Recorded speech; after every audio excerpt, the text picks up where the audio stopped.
Before we get into this volume, I'd just like to inform you that we'll be taking a 4-week break from the psychology of entrepreneurship to work on some other exciting projects. If 4 weeks sounds a little too long for you, then this is a perfect time to catch up on any other volumes from our previous guests, covering a range of different angles of entrepreneurship.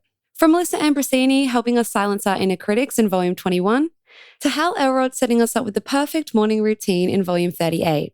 We even got into the devastating history of Indigenous Australia and how we can move forward through leadership in an eye-opening conversation with Mundanara Bales spanning across volumes 45 and 46. Ronsley will still be holding regular sessions on Clubhouse during this time though. So if you'd like to be part of these conversations in real time, then make sure you follow Ronsley and join the Psychology of Entrepreneurship Club there to keep updated. We'd like to thank you as our listeners for supporting us and our message through the Psychology of Entrepreneurship, and we'll see you in 4 weeks. Previously on the Psychology of Entrepreneurship. The money is one of the most broken things that we have right now, and it touches everybody's lives. You don't ever want to find yourself in a position where the government has to rule how you feel about yourself, your money, your family, your choices, your aspirations. All freedom starts with our freedom of thought. And no one can take that away from you except yourself. It's nefarious, man. Like, the brain works in fucked up ways. The mind is one of the most deceiving, manipulative pieces of equipment, flesh, human bodies on earth. I never have trusted my brain. All of that weight lives in your head, and you are the decision maker. Psychology of Entrepreneurship. Hi, it's Ronsley. If this is your first volume, welcome. This is a weekly series where I go inside the mind of an entrepreneur, artist, athlete, academic to decipher what is the psychology of our decisions. I'm Australian and I'd like to acknowledge our traditional custodians of country where I live and work. I pay my respects to elders past, present, and emerging, and acknowledge our continuous connection and contribution to land, sea, and community. Today's conversation is a campfire chat with some of my favorite friends. It is an extension of our last volume when we got into the freedom of money. So definitely listen to the previous volume before you start this one. Follow me on Clubhouse at Ronsley, but most importantly, follow the club, the Psychology of Entrepreneurship Club on Clubhouse. We have some amazing conversations, amazing rooms, phenomenal topics, phenomenal people, and we would love to hear your voice. So please join us there to have this conversation. But today, we start with Brad Mills, who was also in volume 73. And as I said, this is an extension of the previous volume where we got into the freedom of everything: money, thought, ideas, and expression. So this is Brad Mills. He starts off talking about the fundamental reason why cryptocurrency is needed and what censorship resistance and decentralization really mean. The main difference between Bitcoin and other cryptocurrencies is you can come at this from the market perspective or from the fundamental perspective. And fundamentally, what makes a cryptocurrency valuable is the censorship resistance and the decentralization. And that's what was invented and discovered with Bitcoin. The ability for anybody to run a node, which prevents the government from coming in and stopping it. Just like BitTorrent, downloading movies on BitTorrent, it's not legal, but because it's so distributed, they just can't enforce the rules. They can't stop it. So, of course, Bitcoin is an open source technology, so it allowed anybody that had an idea to kind of like redo Bitcoin launch, but with faster block times or whatever narrative that they could come up with. It was open source, so it allowed people in the early days to just fork Bitcoin, just clone it basically, call their coin something else with a few different parameters, and a market developed for altcoins over the years. But one thing kept steady was Bitcoin kept continuing to grow and bring in more users, bring in more node runners. And then this sort of second side of this is the liquidity and the depth of the market and the Lindy effect. which is like the likelihood that Bitcoin is going to continue being the one that wins, because it is the one that has won and it continues to win. So it's much more likely to stay the number one cryptocurrency, because it is the number one cryptocurrency by far. So those are kind of the two main things, like the fundamental reason why cryptocurrency is needed: censorship resistance and decentralization, to be able to have a money that you can use for transactions which would otherwise be censored. And Bitcoin is the best at that. So before this conversation, I was having a conversation with my dad about money and Bitcoin. And my dad asked me, where is Bitcoin actually kept? So I asked Jimmy Song that very question. This is his response. It's a ledger, right? And you know, if you ask him, where's your money in a bank account? He would say, well, it's at the bank. Well, where in the bank? Well, you know, it's in the vault. Well, which of that money is yours? Well, then he wouldn't be able to tell you, right? Like it's basically on their ledger, and it's an entry on their ledger. And really, when they update that, that's what gets updated. Most of the money that they have is actually not physical. In fact, they have a very small portion of the money in physical form, like bills and notes, which is bills and coins, which is why if you try to take out $20,000 from the bank, they ask you to like call ahead, because they don't have that kind of cash on hand usually. So that's how all that stuff works, and you need to understand that is how, you know, Bitcoin is as well, because there's a ledger as well that everyone has access to, at least if you're running a full node. And when you're running a full node, you know, there's an entry for every single you know, Bitcoin that exists. It's called the UTXO set, and you can add up the ones that belong to you, and that's how you know. But it exists on the ledger in the same way that your money at the bank exists on a bank ledger. Before we go any further, I'm just going to take a minute of your time to explain some of the terms you'll be hearing throughout this volume, because if you're like me and know nothing about Bitcoin, some of this can sound very foreign and confusing at first. So firstly, what are altcoins? Altcoins are any cryptocurrency that isn't Bitcoin. These coins were created after Bitcoin and present themselves as an alternative to the premier cryptocurrency. What is an NFT? An NFT is a non-fungible token. Think of it as a unique proof of ownership over something that you can't hold in your hand. So it could be a piece of digital art, a digital coupon, or even a video clip. An NFT is a one-of-a-kind piece of code that is stored and protected on a shared public exchange. What is a blockchain? A blockchain is a digital record of transactions.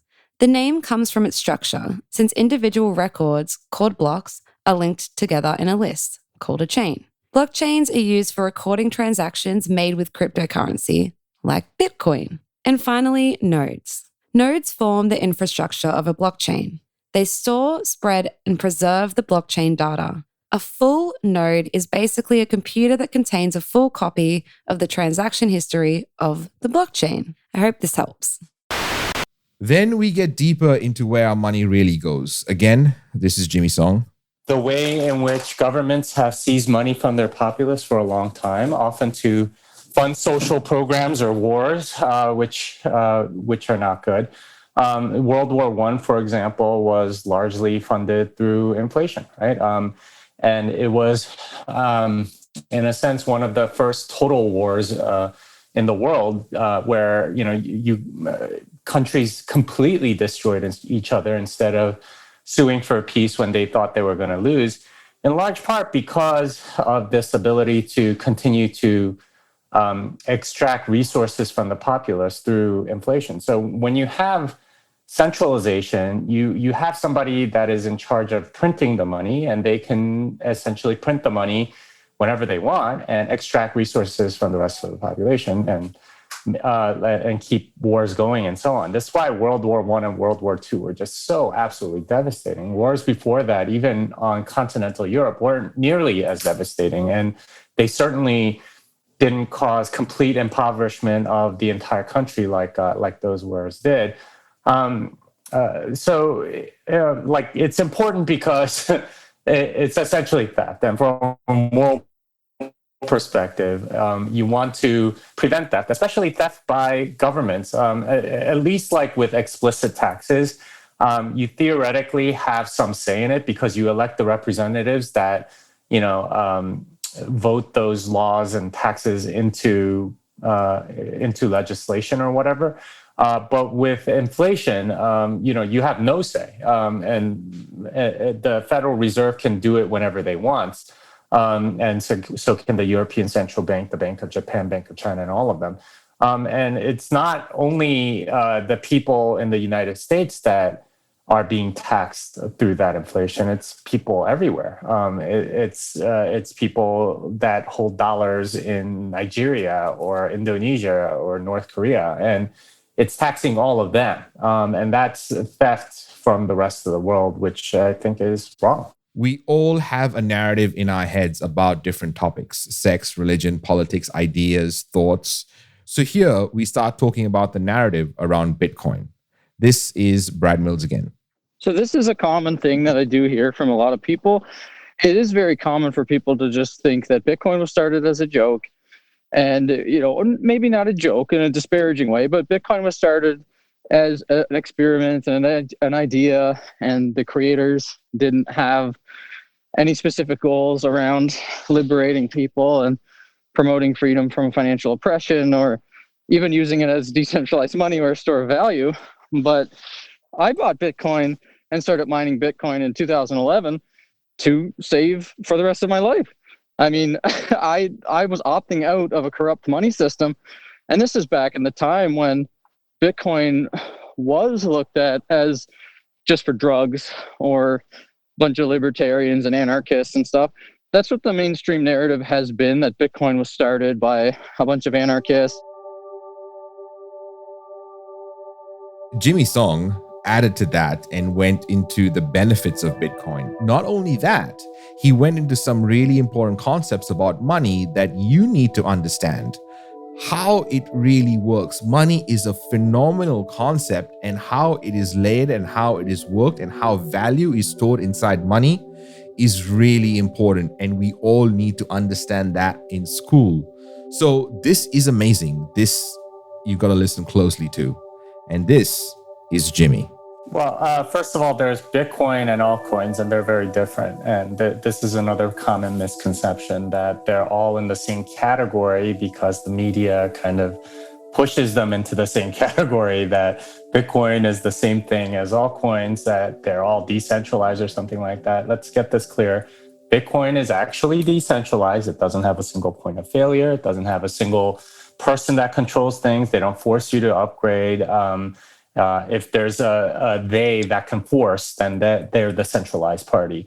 Every altcoin has some single point of failure, or is centralized in some way. So they're very different things. So decentralization is not a property that you can easily add to something. And that's something that is not obvious to a lot of people. But you can't just slap on decentralization to any project. By nature, any project generally has somebody that's in control, that creates new software or something like that. As far as the question is concerned, what benefits does it give people? Well, currently with the stock market the way it is, the real estate market the way it is, and U.S. dollars being printed, and the bond market and everything like that. Right now, the thing that Bitcoin gives that a lot of those assets can't is a way to store value that is separate from the current dollar system. So the Federal Reserve can more or less control a lot of these markets through various means. So, for example, with government spending, they are the lender of last resort. If the government decides to spend $1.9 trillion that it does not have, and no one else in the world is buying the U.S. treasuries, they step up and buy those treasuries. And that's a way in which they support government spending. If there are bonds that are very illiquid and would drop like a stone if some pension fund decided to sell them, that would be very bad for a lot of corporate and municipal bonds. So they give loans against those bonds in dollars so that the pension funds don't have to sell them. There are companies that are in liquidity crisis, and then they would also go out into the open market and buy some of these bonds that might be dropping like crazy. So a lot of these things have some and of course there's mortgage-backed securities which they're buying as a way to sort of prop up the real estate market. So the typical stores of value that most people use are very much things like stocks, bonds, and real estate. With Bitcoin, you have the ability to store value that is not controlled by the Fed. And that means that you have true diversification because it's not like all of those things tend to run together because the Fed's actions more or less control them. But with Bitcoin, you have something that has its own independent computer code controlled monetary policy. And that means that it's a separate store of value. And as seen in the last 10 years, it's been a very good store of value. It's gone up on average 200% a year. I'm not saying that that's going to be the case going forward, but I mean, it certainly seems like it this year. That level of being able to store value is very beneficial to individuals because now you don't have to go research what stock to buy or bond to buy or house to buy. You can just store value in Bitcoin, and you don't have to get lucky, right? Like there is a house, that in a neighborhood that happened to get really popular for some reason, versus another house that like stays stagnant because crime rose in the houses around them or something like that. It's a very fair store of value where you don't have to have insider knowledge, in other words, to be able to store value. You can be an Indonesian farmer or a Silicon Valley insider. Doesn't matter. You buy the same Bitcoin, and that's the major benefit. So what does Jimmy mean when he refers to a central point of failure? All that it means is that there's not one single server where the information is stored. For example, Facebook is centralized, so if Facebook servers went down, no one can access it. Since Bitcoin is not centralized, if one server were to fail, it doesn't matter, because there are currently around 85,000 others where it's located. Hence, Bitcoin has no central point of failure.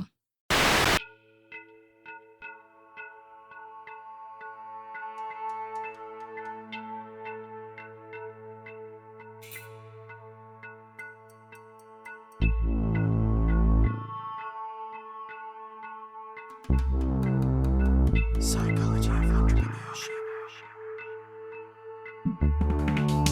Our aim with this audio documentary has always been to build a strong community of entrepreneurs and creatives to provide a space where they can use their voice to share their authenticity with the world. As a valued listener, your voice matters too. We love to hear your feedback and ideas, so don't be shy to let us know how we're doing in the ratings and comments. If you have a message for our production team or know someone who would be a perfect fit as a guest, you can find out more information on how to share your input at psychologyofentrepreneurship.com. You can tell there's this us versus them sort of attitude towards alternate coins from the Bitcoin crowd and maybe vice versa. It kind of reminds me of the Catholic Church and the other Christian churches. It's really funny how different countries, depending on where you are, the other sect of religion is made fun of. So even though they all pray to the same Lord Jesus Christ. Anyway, maybe that's just a bad example, but that's what I think of. Anyway, here is more about what is a better currency in the long term. This is Jimmy Song. That's the natural response that a lot of people have when they find out that Bitcoin is very expensive.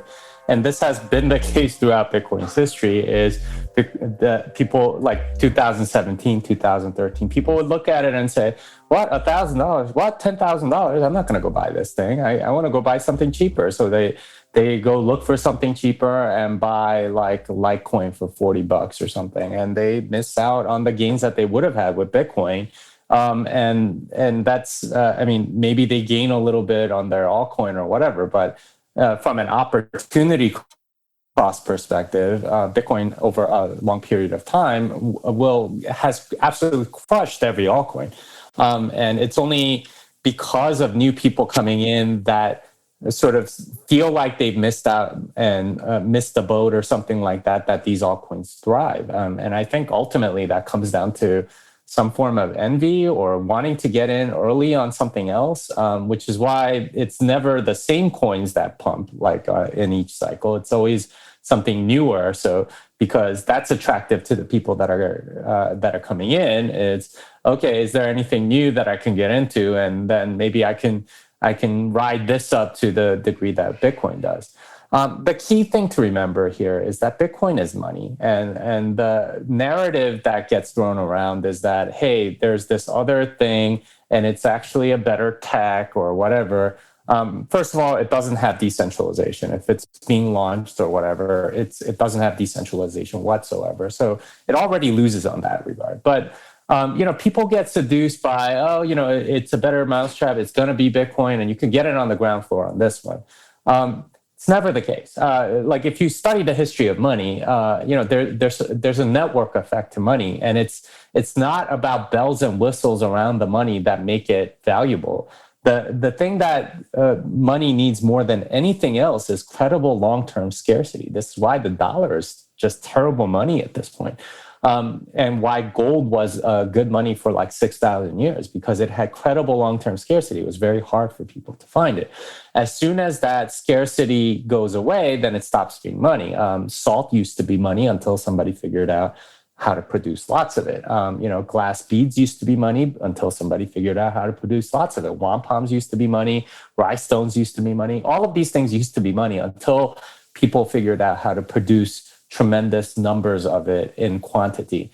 The Fed tomorrow could add all sorts of bells and whistles to the dollar and make it super convenient and do all sorts of other things. But that wouldn't change a thing about the fact that they can print more of the currency whenever they want. And ultimately, that's what makes currency really valuable, is that credible long-term scarcity. Bitcoin already has 12 years of history. Anything new, any altcoin or anything that's on coin market cap or whatever, all of those things are don't have the same kind of credibility. In fact, something like Ethereum has no credibility whatsoever on scarcity because they keep changing their monetary policy every 6 months. All of the other coins have the same problem. They don't have better credible long-term scarcity than Bitcoin because they haven't lasted as long. If you are listening to this point, we get a little technical for the next minute. This is Jimmy. He's talking about how Bitcoin really works. He talks about block rewards, fees, inflation, and blockchains. So basically, right now, miners are awarded a block reward and fees. Fees come from separate the transactions that are included in the block, but also they're paid in the form of new Bitcoin that come into existence. This is the inflationary part of Bitcoin. And they're currently that block reward is 6.25 Bitcoins. The fees end up being around 0.75 to 1 Bitcoin, somewhere around there. So currently, it's about anywhere between like 12 to 18% of each block reward comes from the actual fees. So when the block rewards run out, which by the way won't happen until like 2120 or something like that, although by then it'll be a tiny amount. In about 8 to 12 years, we'll probably have more fees than block reward. At that point, the fees are what the miners are going to work for. And this is the way that it was framed by Lynn Alden, I thought was very useful, because currently, if you think about it, each block reward is really reward for the miner securing the blockchain. So currently, the security of the blockchain is being paid by about 12 to 18% by the transactors, and about the rest of it, 82 to 88%, by the holders, because it's inflating. So anytime you have inflation, the value is being taken away from the people that are currently holding it. So as we transition into more of a fee market, essentially we're we're taking the cost of security from the entire network towards the people that are actually using it, right? Like the people that are actually transacting. So the burden is slowly shifting towards them, and that's a very good thing because like socializing the cost of anything, which to be fair, Satoshi had to do as a part of the design of Bitcoin. Otherwise, there wouldn't be any Bitcoins in existence. It's a transition from, I guess, what you would call a more socialized cost structure for security for Bitcoin to a more individual or capitalistic fee market, which is where we're going. Jimmy, does Bitcoin ever stabilize against the dollar? Well, against the dollar, I'm not sure it ever stabilizes. I think at some point, Bitcoin completely displaces the dollar as the world reserve currency, at which point it's the dollar that will be volatile to Bitcoin and not the other way around, if the dollar's even around by then.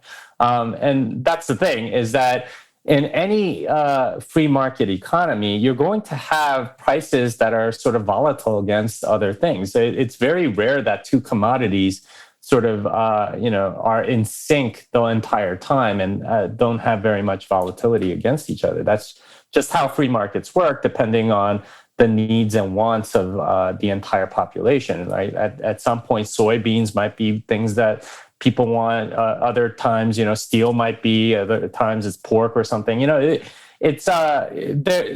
are preferences that the people around the world just sort of like want and need and change as a result, and that's why it's not stable. And ultimately, I think Bitcoin becomes the world reserve currency. At that point, who knows what the dollar value of it is? At that point, we won't really be using the dollar. And the thing is, like a lot of people are like, oh, well, then how's anything going to work? I price everything in dollars. Oh, well, you might, but there's a lot of people around the world that don't. And the thing about companies like Visa, MasterCard, Amex, or banks or whatever is that they can just as easily denominate in Bitcoin as they can in all of these other things. Visa already denominates in 40 different currencies or something like that. They can easily add Bitcoin. And if you're settling in Bitcoin, then you count your wealth in Bitcoin instead of dollars like we do now. So I think our mentality completely shifts and we have a different perspective on the whole thing rather than it's stabilizing against the dollar. I don't think that ever happened. And then Brad Mills added to that, talking about the volatility of currencies in general. As you switch to a Bitcoin denominated mentality, you think in Bitcoin, then you lose volatility compared to assets. But for most people in the world, and for just in general, if you look at the data, the currencies aren't, stable against each other. Currencies are extremely volatile against each other. Like, I'm a Canadian and I have Canadian dollars and US dollars. And in my lifetime, the currency has swung probably 50% up and down. My dollar is worth more than the US dollar, and then it's worth like half a dollar then it's down to like $1.42 or something like that. It's very volatile, and the euro is the same way. The currencies aren't super stable, and neither are other major commodities like oil or gold even. Of course, they're more stable than Bitcoin when you think of it in dollar terms, but oil showed that it's more volatile than Bitcoin in 2020. So if you go to woobull.com, he has a chart on there which compares the volatility of Bitcoin to other major asset classes. And the volatility of Bitcoin is trending downwards, and Bitcoin is actually now less volatile than emerging currencies and oil. It's approaching the volatility of some of the other major assets like the stock market and gold and major currencies. So, I think that as Bitcoin continues to evolve and become a bigger market cap, and you start seeing central banks maybe put Bitcoin on the balance sheet, or sovereign wealth funds like the Abu Dhabi Sovereign Wealth Fund controls $1 trillion of wealth, they're going to eventually have Bitcoin. They've already signaled they were going to buy Bitcoin a couple of years ago. It wasn't big enough for them. they need to have the market cap of Bitcoin to be really big. Right now, it's like about a little over $1 trillion or so. And as Bitcoin gets to the same level of market cap in dollars as gold, 10 trillion or something like that, it's going to have probably the same volatility as gold does to the US dollar. But that also depends on how bad the US dollar, like the central banks could hyperinflate the dollar, and then all bets are off with volatility. Psychology of entrepreneurship. That conversation has been a little slice of heaven. So we're going to do more of those. And if you're interested to hear them live and join us live, and we would love to hear your voice in whatever capacity it allows us to, please follow the Psychology of Entrepreneurship Club on Clubhouse, and also follow me at Ronsley. It would be amazing to get you on and get your perspective on different things. In the meantime, go have fun.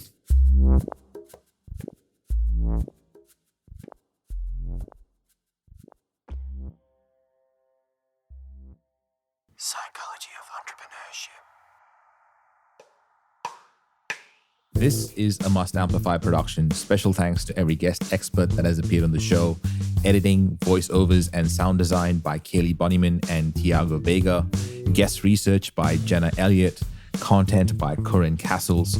Project managed by the legend that is Kaylee Bonnyman. Produced and hosted by me, Ronsley Vaz. For more episodes and way to listen, go to mustamplify.com/POE.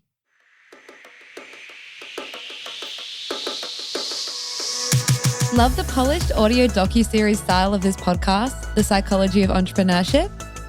At We Are Podcast, you can learn how to create a similar style for your own show. This revolutionary virtual event assembles podcasters, entrepreneurs, and marketers in one spot, so you're able to learn from the masters. Head straight to wearepodcast.com to reserve your spot at our next event.